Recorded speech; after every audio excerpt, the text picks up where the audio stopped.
بيبدأ فيلمنا النهاردة مع ماسلون وهي بتشرب سيجارة برا البيت، بس بتيجي امها عليها بسرعة فبتطفي السيجارة قبل ما مامتها تشوفها. وبعد كده بتدخل البيت وامها بتديها هدوم علشان يحتفلوا بعيد الميلاد، واهلها بيفضلوا يقطموها علشان هي مش مرتبطة لحد دلوقتي. وبنروح لجاكسون وهو بيتمشى مع حبيبته كارلي وبيحتفلوا بعيد الميلاد، وبيدخلوا البيت ومامة كارلي بتقوله لو يحب يدخل اي اوضة ويعمل مع كارلي العسل بالقشطة، بس بشرط يوطوا صوتهم علشان ابوها مصدع. وفعلا بيدخلوا يعملوا سندوتش عسل بالقشطة مع بعض. وفي نفس الوقت مثلا بتفتح الهدية بتاعتها وبتكون عبارة عن بنطلون حجمه كبير قوي، وبرده جاكسون بيفتح الهدية بتاعته بيلاقيها عبارة عن بنطلون جملي، وكارلي بتقوله ان دي اخر موضة.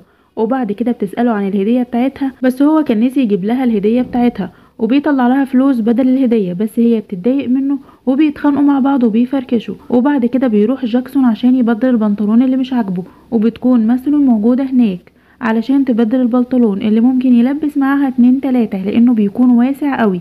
وبتتعرف على جاكسون وبيتكلموا مع بعض، وجاكسون بتجيله فكرة وهي انهم يرتبطوا ببعض بس كده وكده قدام الناس، يعني علشان محدش يضايقهم لانهم مش مرتبطين اصلا. وهي في الاول بتتعصب عليه علشان ما بتعجبهاش الفكرة.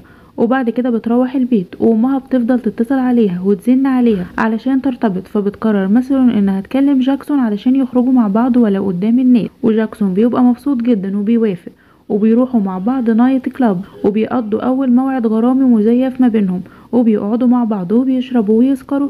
وبعد كده بتدخل الحمام علشان تظبط مكياجها، وهناك بتلاقي بنت بتعيط بسبب ان فستانها باظ، ومثلا بتجيلها فكرة وهي انها تبدل الفستان مع البنت دي، وفعلا بتعمل كده.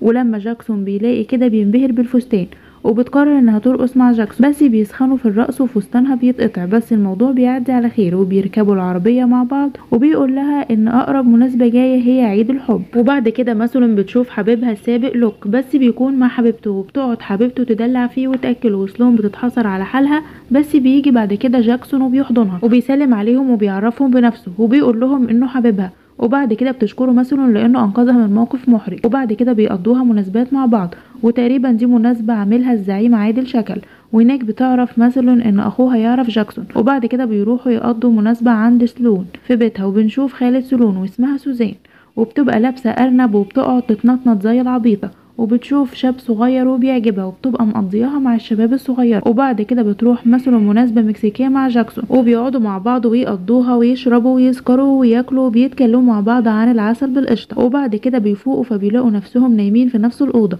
وبنبقى مش عارفين هم عملوا العسل بالقشطة مع بعض ولا لا. وبعد كده بيقعد جاكسون مع مامة مثلا وبتكون مش طايقاه، وبتقوله ان الاحسن يتجوز بنتها بدل ما هما مقضيينها صحوبية كده على الفاضي وخلاص.